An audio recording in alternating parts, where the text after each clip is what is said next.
Baik, yang pertama saya menyampaikan terima kasih kepada Komisi Pemilihan Umum bahwa di dalam proses kami menyampaikan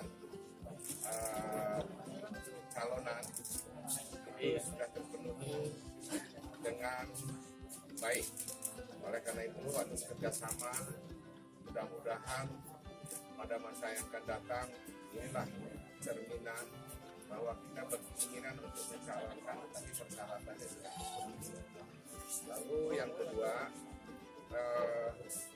dalam waktu yang tidak terlalu lama, saya akan mengusulkan kepada Ketua Umum Golkar, Ketua Umum PAN, Ketua Umum PKB, inilah representasi daripada bahwa kami sudah diterima dan secepatnya kami akan berkunjung kepada konstituen dengan deklarasi